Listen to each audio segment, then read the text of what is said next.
दोस्तों बहुत बहुत स्वागत है आप सभी का एक बार फिर से। जी हाँ दोस्तों, आज पूरे दिन की कई महत्वपूर्ण और बड़ी खबरें निकलकर सामने आ रही हैं। जानेंगे सभी खबरों को विस्तार से। तो दोस्तों खबरों में आगे बढ़ने से पहले वीडियो को एक प्यार भरा लाइक जरूर कर दें और ताजा खबरों को जानने के लिए चैनल को सब्सक्राइब भी जरूर कर लें। तो देखते हैं पहली बड़ी खबर क्या निकल कर आ रही है।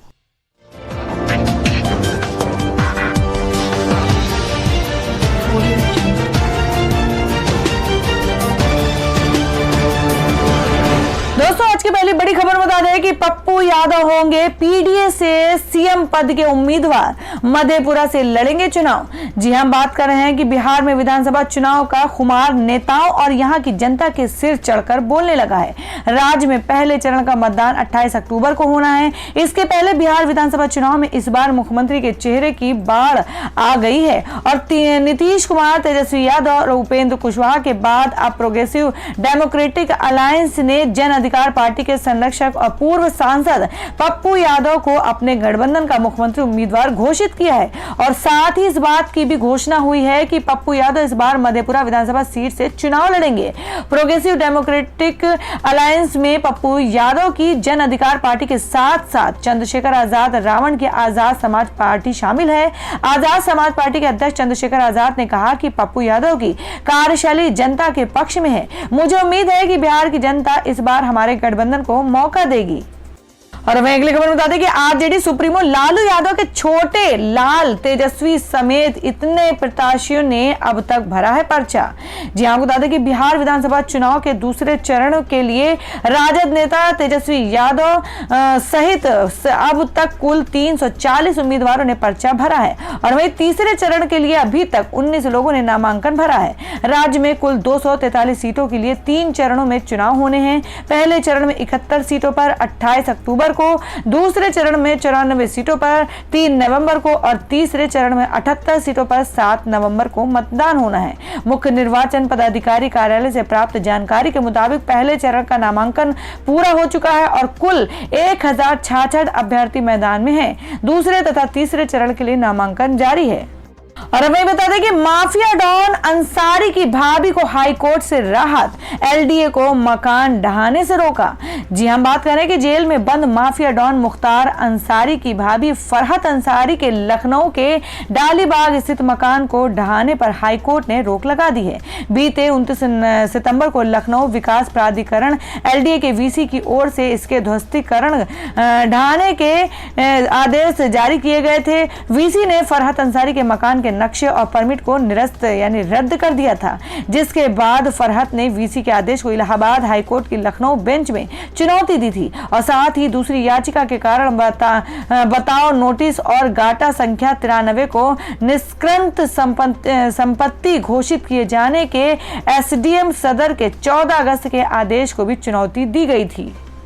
और हमें अगली बड़ी खबर बता दें कि भारत से विवाद के बीच चीनी राष्ट्रपति ने सेना से कहा युद्ध के लिए रहो तैयार।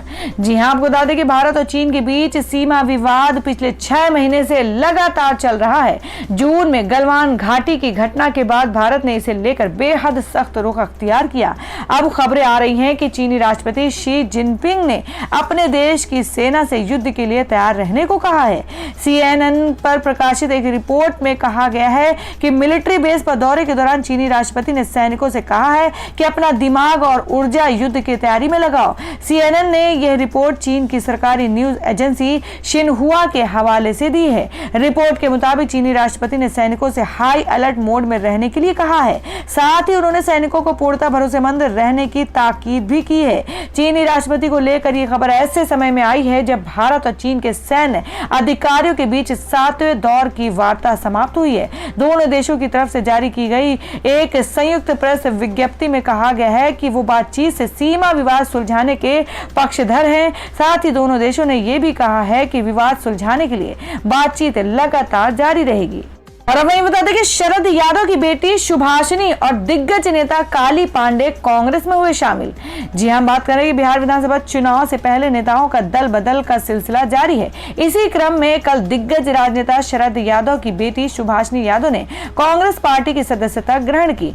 सुभाषिनी के अलावा बिहार के जाने माने नेता काली पांडे ने भी कांग्रेस की सदस्यता ली। सुभाषिनी यादव ने कांग्रेस में शामिल होकर कहा कि अपने पिता की तरह उनकी भी जिम्मेदारी बनती है कि वे महागठबंधन महागठबंधन को आगे ले जाएं। सुभाषिनी ने कहा कि पिताजी की तबीयत ठीक नहीं चल रही है, इसलिए वो बिहार चुनाव में उतने एक्टिव नहीं है। बेटी होने के नाते मेरी नैतिक जिम्मेदारी बनती है कि मैं उनके काम को आगे बढ़ाऊं। शरद यादव जी ने हमेशा महागठबंधन का साथ दिया है। इधर काली पांडे ने कहा कि कांग्रेस उनका घर रहा है, वो अपने घर में लौट आए हैं। अगली खबर में आपको बता दें कि यूपी में 9वीं से 12वीं के लिए अक्टूबर से खुलेंगे स्कूल और रहेंगी ये शर्तें। जी हां, आपको बता दें कि भारत सरकार ने कोरोना के बढ़ते संक्रमण के बीच अनलॉक 5 की गाइडलाइन में 15 अक्टूबर के बाद से सभी स्कूल और कॉलेज को नियमों के साथ खोलने की इजाजत दे दी है। हालांकि इसका निर्णय केंद्र सरकार ने राज्य सरकारों पर छोड़ा है। उत्तर प्रदेश सरकार ने केंद्र सरकार की गाइडलाइंस के मुताबिक ही 15 अक्टूबर से सभी स्कूल और कॉलेज खोलने का निर्णय लिया था। जिला स्तर पर प्रशासन से बात करने के बाद स्कूल मैनेजमेंट कैंपस खोलने का फैसला ले सकते हैं। राज्य सरकार ने सभी छात्रों के लिए अभिभावकों की ओर से स्कूल जाने की इजाजत देने वाला लेटर लाने को कहा है। सरकार की नई गाइडलाइन में साफ तौर पर कहा गया है कि अगर 15 अक्टूबर के बाद राज्य स्कूल खोलते हैं तो बच्चों की अटेंडेंस को लेकर कोई हाय तौबा नहीं मचाई जाएगी। स्कूल आने वाले स्टूडेंट्स को पेरेंट्स के रिटन परमिशन के साथ आना होगा। सभी स्कूलों में ऑनलाइन क्लास की भी सुविधा दी जाएगी। पहली बड़ी खबर बता दें कि त्योहारी सीजन में चीन को तगड़ा झटका देंगे भारतीय कारोबारी, नहीं बेचेंगे चीनी सामान, मनाएंगे देसी दिवाली। जी हां, आपको बता दें कि भारत चीन तनाव के बीच देश के कारोबारियों ने इस बार देसी दिवाली मनाकर चीन को तगड़ा झटका देने का मन बना लिया है। व्यापारी संगठन कैट और आह्वान पर इस बार दीपावली पर देश के किसी भी बाजार में चीन में बना सामान नहीं बेचा जाएगा, बल्कि भारत में बने सामानों से ही बाजारों में रौनक की जाएगी। व्यापारियों ने इसकी तैयारियां भी शुरू कर दी हैं। कैट ने बताया कि इस बार लोगों को त्योहारों में भारत में ही बनी मूर्तियों से लेकर गिफ्ट आइटम्स और झालर से लेकर दूसरे उत्पादों तक उपलब्ध कराए जाएंगे। पहले त्योहारी सीजन के दौरान भारतीय बाजारों में चीनी सामानों का दबदबा आम बात थी। चीन को आर्थिक मोर्चे पर पटखनी देने की मुहिम में केंद्र सरकार को व्यापारियों का साथ मिला है। दीपावली को देखते हुए व्यापारियों ने 2 महीने पहले ही तैयारियां शुरू कर दी थी। व्यापारियों ने देश के 4 राज्यों में त्योहारों से संबंधित सामानों को बनाने का काम शुरू कर दिया ताकि चीन या दूसरे देशों पर निर्भर नहीं होना पड़े। बता दें कि भारत हर साल रक्षाबंधन से लेकर दिवाली तक चीन से करीब 40,000 करोड़ रुपए के सामान का आयात करता है। मेड इन इंडिया के तहत बने सामानों को घर घर पहुंचाने के लिए व्यापारी सोशल मीडिया प्लेटफॉर्म का भी इस्तेमाल कर रहे हैं। और दोस्तों मैं बता दें कि केंद्र सरकार के खास प्लान से बढ़ेगी किसानों की आय। सब्जी फलों के रेल भाड़े में लागू की 50% छूट। जी हां, आपको बता दें कि किसानों की आमदनी बढ़ाने के लिए केंद्र सरकार लगातार कदम उठा रही है। केंद्र सरकार ने 13 अक्टूबर को देर शाम किसान रेल के जरिए अधिसूचित सब्जियों और फलों के परिवहन पर 50% सब्सिडी देने का ऐलान किया। इसके बाद किसानों को दी जाने वाली सब्सिडी का ये फैसला 14 अक्टूबर 2020 से ही लागू कर दिया गया है। आसान शब्दों में समझे तो अब भारतीय रेल से सब्जियों और फलों के परिवहन पर किसानों को पहले के मुकाबले 50% कम देना होगा। इससे किसानों की आय में सीधी बढ़ोतरी होगी। और दोस्तों मैं अगली खबर बता दें कि देश की इस टेक कंपनी ने कर्मचारियों को दिया तोहफा, बढ़ाएगी वेतन, देगी स्पेशल बोनस और 100% वेरिएबल पे। जी हां, हम बात कर रहे हैं कि कोरोना संकट के बीच ज्यादातर कंपनियां या तो छटनी कर रही हैं और या वेतन में कटौती कर रही हैं। इसी बीच देश की दिग्गज टेक कंपनी इंफोसिस ने भी अपने 2.4 लाख कर्मचारियों के वेतन में बढ़ोतरी का फैसला किया है। इंफोसिस ने कहा है कि 1 जनवरी 2021 से हर स्तर के कर्मचारियों के वेतन में बढ़ोतरी के साथ ही प्रमोशन भी दिया जाएगा। इसके अलावा कंपनी सभी कर्मचारियों को अक्टूबर-दिसंबर 2020 तिमाही के लिए स्पेशल बोनस भी देगी। कंपनी ने इससे पहले बताया कि उसे जुलाई-सितंबर 2020 तिमाही के दौरान पिछले वित्त वर्ष की समान तिमाही के मुकाबले 20.5% ज्यादा शुद्ध लाभ नेट प्रॉफिट हुआ है। इंफोसिस ने बताया कि जुलाई-सितंबर 2020 तिमाही में कंपनी का शुद्ध लाभ 4,845 करोड़ रुपए रहा है। कंपनी को सितंबर 2019 तिमाही में 4,019 करोड़ रुपए का शुद्ध लाभ हुआ था। तिमाही नतीजे की घोषणा के बाद कंपनी ने कर्मचारियों की सैलरी में वृद्धि करने का ऐलान किया। इंफोसिस ने कहा कि 1 जनवरी 2021 से वेतन बढ़ोतरी और प्रमोशन लागू कर दिया जाएगा। यह सभी लेवल पर लागू किया जाएगा। और अब वही बता दें कि अब आधार कार्ड की तरह हर भारतीय को मिलेगी यूनिक हेल्थ आईडी, आपको मिलेगी ये सुविधाएं। जी हां, आपको बता दें कि केंद्र सरकार ने देश के हर नागरिक के स्वास्थ्य का रिकॉर्ड रखने के लिए शुरू की गई योजना नेशनल डिजिटल हेल्थ मिशन के तहत आधार कार्ड की तरह विशेष डिजिटल हेल्थ आईडी की सुविधा देने की घोषणा की है। मिशन के तहत अगर कोई भारतीय नागरिक अपनी हेल्थ आईडी बनवाना चाहता है तो उससे किसी तरह की फीस नहीं ली जाएगी। बता दें कि 15 अगस्त 2020 को प्रधानमंत्री नरेंद्र मोदी ने NDHM को शुरू करने की घोषणा की थी। योजना के तहत देश में मरीजों और स्वास्थ्य कर्मियों का डाटा एक हेल्थ कार्ड में इकट्ठा किया जाएगा। इससे आसानी से इलाज का रिकॉर्ड सुरक्षित रखा जा सकेगा।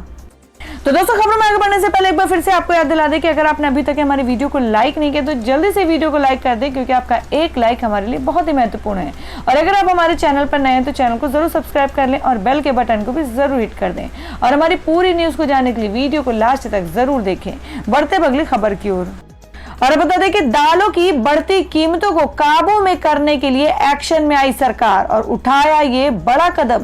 जी हां, आपको बता दें कि दालों के आसमान छूती कीमतें आने वाले कुछ दिनों में कम हो सकती हैं। सरकार ने इस मामले को काफी गंभीरता से लेते हुए बड़ा कदम उठाया है। सरकार ने दाल का इंपोर्ट बढ़ाने का फैसला किया है। Directorate general of foreign trade यानी DGFT ने वित्त वर्ष 2020 और 21 के लिए उड़द और अरहर का इंपोर्ट कोटा लिस्ट में जारी किया है। सरकार की तरफ से 4 लाख टन अरहर इंपोर्ट करने की मंजूरी दी गई है। इसके अलावा करीब 1.5 लाख टन उड़द इंपोर्ट करने की भी इजाजत मिली है। कारोबारियों को 15 नवंबर तक 4 लाख टन अरहर का इंपोर्ट करना होगा। DGFT के तहत आने वाले रीजनल अथॉरिटी को अर्जेंट बेसिस पर एप्लीकेंट्स को लाइसेंस जारी करने के लिए जरूरी कदम उठाने को कहा गया है। और वह अगली खबर बता दें कि आम आदमी की बड़ी चिंताएं, त्योहारों से पहले आलू प्याज समेत सभी सब्जियों की महंगाई 7.3% से बढ़कर 36.54% हो गई। जी हां, हम बात कर रहे हैं कि 17 मार्च से नवरात्र शुरू होने वाले हैं। त्योहारों की भी शुरुआत हो रही है और ऐसे में आलू प्याज के दाम और बढ़ने लगे हैं। थोक मंडी में थोक नीलामी के बाद रिटेल बाजार में सब्जी के भाव में 20 से 25 रुपए तक का अंतर आ गया है। इसी वजह से सितंबर में थोक महंगाई में बढ़ोतरी देखने को मिली है। सितंबर में थोक महंगाई अगस्त के 0.16% से बढ़कर 1.32% रही है। जुलाई में संशोधित थोक महंगाई 0.25% रही है। कारोबारियों का कहना है कि फरवरी के बाद से मंडी में आने वाली सब्जी की आवक भी 75% तक घट गई है। इस कारण इनके दाम 3 गुना से भी ज्यादा हो गए हैं। और हमें अगली खबर बता दें कि प्रति व्यक्ति GDP में भारत से आगे निकल सकते हैं बांग्लादेश समेत ये देश। जी हां, आपको बता दें कि दुनिया भर में फैले कोरोना वायरस ने कई देशों की अर्थव्यवस्था को गहरा नुकसान पहुंचाया है, लेकिन इस बीच बांग्लादेश के प्रति व्यक्ति GDP भारत और पाकिस्तान जैसे कुछ देशों को पछाड़ सकती है। अंतर्राष्ट्रीय मुद्रा कोष के अनुमान के मुताबिक बांग्लादेश के पर कैपिटल DGP 2020 में 4% की दर से बढ़कर $1,888 के लेवल पर पहुंच सकती है। इसके अलावा इंडिया के पर कैपिटल GDP में करीब 10.5% की दर से गिरावट देखने को मिल सकती है। बता दें कि पिछले 4 सालों में इंडिया की GDP का प्रदर्शन काफी कमजोर रहा और बता दें कि दोनों देशों की GDP का अनुमान संभावित है, जो कि वर्तमान में मौजूदा आंकड़ों के हिसाब से बताया जा रहा है। और वही बता दें कि मोबाइल DTH और बिल पेमेंट पर मिलेगा कैशबैक, ये बैंक दे रहा है ऑफर। जी हां, हम बात कर रहे हैं कि एक्सिस बैंक ने ऑनलाइन पेमेंट ऐप गूगल पे और वीजा के साथ मिलकर भारत में एक नया क्रेडिट कार्ड लॉन्च किया है। और ऐसे क्रेडिट कार्ड से पेमेंट करने पर यूजर्स को खास फायदा होगा और इस कार्ड के जरिए गूगल पे ऐप पर मोबाइल रिचार्ज और बिल पेमेंट करने पर यूजर्स 5% कैशबैक कमा सकते हैं। खास बात यह है कि इस कैशबैक पर कोई कैंपिंग नहीं है। और बता दें कि एक्सिस बैंक पर दी गई जानकारी के मुताबिक इस कार्ड से पेमेंट करने पर यूजर्स को 2% से 5% तक का कैशबैक मिलेगा। गूगल पे पर mobile recharge, DTH recharge, bill payment, internet, बिजली, गैस आदि करने पर अनलिमिटेड 5% कैशबैक मिलेगा। और अब अगली खबर में आपको बता दें कि दशहरा और दिवाली पर रेलवे चलाएगा 20 अक्टूबर से 30 नवंबर तक 392 ट्रेन। जी हां, आपको बता दें कि दुर्गा पूजा, दिवाली और छठ पूजा त्योहारों से पहले भारतीय रेलवे ने यात्रियों को बड़ी सौगात दी है। भारतीय रेलवे ने 20 अक्टूबर से 30 नवंबर के बीच 196 जोड़ी यानी 392 ट्रेन चलाने का फैसला किया है। ये ट्रेनें कम से कम 55 किलोमीटर प्रति घंटे की रफ्तार से चलेंगी। फेस्टिवल स्पेशल ट्रेनों का किराया सामान्य स्पेशल ट्रेनों की तुलना में 30% ज्यादा होगा। दरअसल ये नियम साल 2015 के कमर्शियल सर्कुलर नंबर 30 के अनुसार लागू किया जा रहा है। भारतीय रेलवे के जोनल डिपार्टमेंट ने अधिक से अधिक थर्ड एसी वाले कोचों के साथ ट्रेन चलाने पर फैसला लिया है। कोरोना काल में जिन नियम शर्तों के साथ ट्रेनें चल रही हैं वे सब इन ट्रेनों में भी लागू रहेगा। कुछ ट्रेनें रोजाना, कुछ सप्ताह में 4 दिन और कुछ सप्ताह में 3 दिन और कुछ ट्रेनें सप्ताह में 2 दिन तो कुछ ट्रेनें साप्ताहिक चला करेंगी। कुछ ट्रेनें सप्ताह में 5 दिन भी चलाई जाएंगी। और हमें बता दें कि पंजाब सरकार का बड़ा फैसला, झुग्गियों में रहने वाले और छोटे काश्तकारों को मिलेगा भूमि का अधिकार।